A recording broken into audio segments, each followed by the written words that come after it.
Right గా breaking news చూస్తున్నాం. ముఖ్యమంత్రి రేవంత్ రెడ్డితో భేటీ అయ్యారు ఇరిగేషన్ మినిస్టర్ ఉత్తమ్ కుమార్ రెడ్డి. అధికారులు సీఎం కు కాళేశ్వరం కమిషన్ నివేదికనైతే అందించనున్నారు. నిన్ననే ప్రభుత్వానికి Kaleshwaram commission chairman justice Ghosh 650 పేజీల నివేదికను అందించారు. దీనిపై స్టడీ చేయనున్నారు అధికారులు. ఆ తర్వాత కేబినెట్ లో దీనిపై చర్చించి నిర్ణయం తీసుకోనున్నారు. అసలు కాళేశ్వరం కమిషన్ నివేదికలో ఏముంది అనే దానిపై ఇప్పుడు సర్వత్రా ఆసక్తిగా మారింది. ఏదైనా చర్యలకు కమిషన్ రికమెండ్ చేసిందా, ప్రాజెక్టు ఏ సూచనలు చేసింది అనే దానిపై ఇప్పుడు చర్చ నడుస్తోంది. ముఖ్యమంత్రి రేవంత్ రెడ్డితో భేటీ అయ్యారు ఇరిగేషన్ మినిస్టర్ ఉత్తమ్ కుమార్ రెడ్డి. అధికారులు సీఎం కు కాళేశ్వరం కమిషన్ నివేదికను అందించనున్నారు. నిన్ననే ప్రభుత్వానికి Kaleshwaram commission chairman justice Ghosh 650 పేజీల నివేదికను అందించారు. దీనిపై స్టడీ చేయనున్నారు అధికారులు. ఆ తర్వాత కేబినెట్ లో దీనిపై చర్చించి నిర్ణయం తీసుకోనున్నారు. అసలు కాళేశ్వరం కమిషన్ నివేదికలో ఏముంది అనే దానిపై ఇప్పుడు సర్వత్రా ఆసక్తిగా మారింది. ఏదైనా చర్యలకు కమిషన్ రికమెండ్ చేసిందా, ప్రాజెక్టు ఏ సూచనలు చేసిందనే దానిపై ఇప్పుడు చర్చ నడుస్తోంది. రెడ్డిగా ఇదే అంశానికి సంబంధించి పూర్తి అప్డేట్స్ యాదగిరి అందిస్తారు. యాదగిరి, చెప్పండి, ఈ కాళేశ్వరం కమిషన్ కి సంబంధించి అప్డేట్స్ ఏంటి?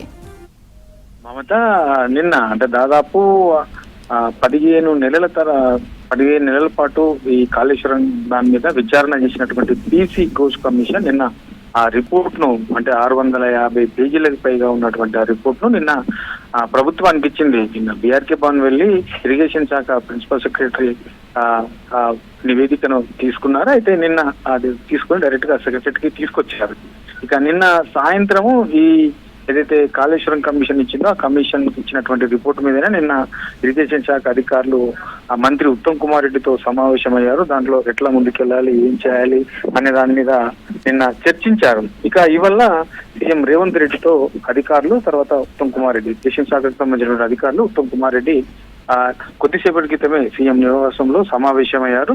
అయితే కాళేశ్వరం కమిషన్ ఇచ్చినటువంటి రిపోర్ట్ లో ఏముంది, దాన్ని ఎట్లా ముందుకెళ్ళాలి, సో ఇన్ని 15 నెలల పాటు చేసినటువంటి విచారణకు సంబంధించిన అంశాలలో ఈ 650 పేజీలకు పైగా ఉన్నటువంటి ఈ రిపోర్ట్ లో ఆయన ఏం సజెషన్ చేశారు, ఎవరెవరి మీద ఎట్లాంటి దాంట్లో ఎట్లాంటి తన సూచనలు చేశారు, ఏం చేశారు, ఇట్లా ఆయన చేసినటువంటి ఏదైతే విచారణ చేశారో విచారణలో ఏం తేలింది అంటే, ఒక పక్క అధికారులను చేశారు, తర్వాత ఆ నిర్మాణం చేపట్టినటువంటి సంస్థకు సంబంధించినటువంటి ప్రతినిధులను చేశారు, ఆర్థిక పరమైనటువంటి అంశాలలో ఇన్వాల్వ్ అయినటువంటి వాళ్ళని చేశారు, తర్వాత గత ప్రభుత్వ హాయంలో ఉన్నటువంటి ఆర్థిక మంత్రిని, తర్వాత అప్పుడు సీఎం గా ఉన్నటువంటి కేసీఆర్ని కూడా ఈ విచారణ చేశారు. కాబట్టి పూర్తి స్థాయిలో ఎవరి విషయంలో ఏం రాశారు, ఎక్కడ అక్రమాలు జరిగాయి, ఆర్థిక పరమైనటువంటి అంశాలలో ఏం జరిగింది, దానికి వాస్తవానికి అనుమతులు ఉన్నాయా లేదా, దాని మీద మళ్ళా దీంతో పాటు ఈ క్యాబినెట్ కు అదే ముందు చర్చకి రాలేదని ఒక చర్చ కూడా వచ్చింది. కాబట్టి సో ఇవన్నిటిని దృష్టిలో పెట్టుకొని అసలు ఇందులో ఏముంది అనే దాని మీద ఒక ఉత్కంఠ అయితే నెలకొన్నది. ఇవల్ల ఏదైతే సీఎంతో సమావేశమయ్యారో ఈ రిపోర్ట్ ను ఎట్లా ముందుకెళ్ళాలి, ఏం చేయాలి, సో ఎక్స్పర్ట్ కమిటీకి ఇచ్చి దీన్ని మరోసారి అధ్యయనం చేయించడము, తర్వాత 650కి పైగా ఉన్నటువంటి ఈ పేజీలకు సంబంధించిన దాంట్లో మరోసారి పూర్తి స్థాయిలో దాన్ని స్టడీ చేసి, ఆ స్టడీ చేసిన తర్వాత వచ్చే క్యాబినెట్ లో దీన్ని చర్చించే అవకాశం ఉంటుంది. సో ఆ స్టడీ చేసిన తర్వాత క్యాబినెట్ లో చర్చించి ఆ క్యాబినెట్ నిర్ణయం ప్రకారము చర్యలు తీసుకోవాలా, లేదంటే మరోసారి న్యాయపరమైనటువంటి సలహా సూచనలకు దాని ఆ రిపోర్ట్ ను పంపాలా, ఏం చేయాలి అనే దాని మీద వచ్చే క్యాబినెట్ సమావేశంలో చర్చించి దాని మీద పూర్తి స్థాయిలో ఒక నిర్ణయం తీసుకునే అవకాశం అయితే ఉంటది మమత.